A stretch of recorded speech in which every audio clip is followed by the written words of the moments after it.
After the ghastly meal of sweet potatoes, which Crockett and his men gorged themselves on following the victory at Tallusahatchee, they went north to Camp Strutter, whereupon they proceeded to starve.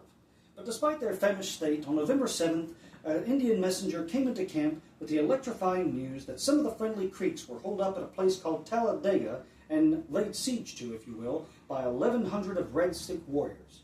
Thus, with this information, Jackson gathered together the men to relieve their allies with a combined force of 1,200 infantry and 800 cavalry. And once they arrived at Talladega, they employed tactics similar to those of Tallusahatchee. The victory of the Tennesseans was complete and saw the annihilation of 300 Red Stick warriors. But even despite their victory, a foe greater than that of the Red Sticks began to rear its head: starvation.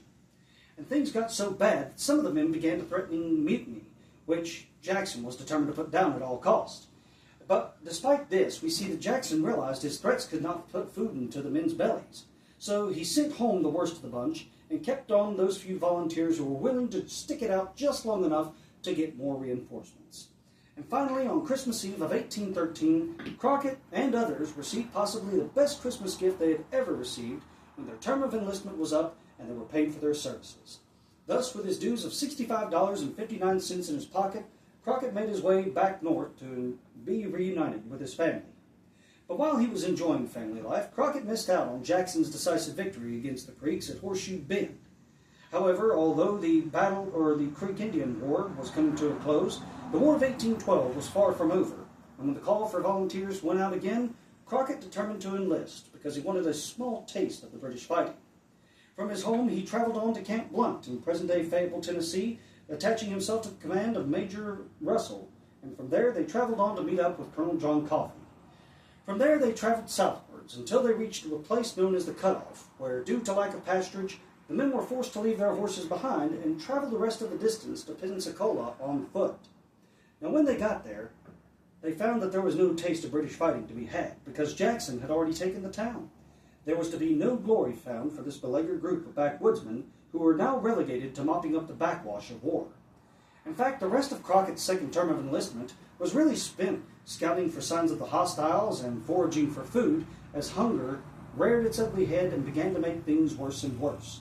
And it was because of this that Major Uriah Blue, commanding, decided to divide his forces, and the forces of which Crockett was attached to made their way north towards Fort Jackson, wherein things proceeded to get so bad that every man and beast was getting ready to give up the ghost.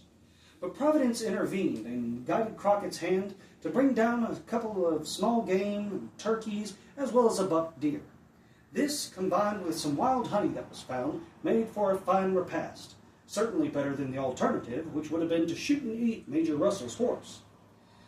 Finally, in late December of 1814, Crockett and others made their way back home when their term of enlistment had come to an end. But in March of 1815, Crockett received his official discharge from service. And to this Crockett said, "This ended my career as a warrior, and I'm mighty glad of it. For I like life a whole lot better than I do now. And I'm glad that I've lived to see these days, which I should not have done had I kept on fooling about in war and got used to it." But it was in that same month that Crockett would be faced with one of the hardest challenges yet, for his beloved wife Polly took mysteriously ill and rapidly passed on. And now we see that David Crockett, the man who faced danger, privation, starvation, and various other hardships, was now faced with one of his hardest tasks yet, that of raising 3 children in the frontier by himself. But we'll see in typical Crockett fashion, he pulls himself up by his boots and, well, he was sure he was right, so he went ahead.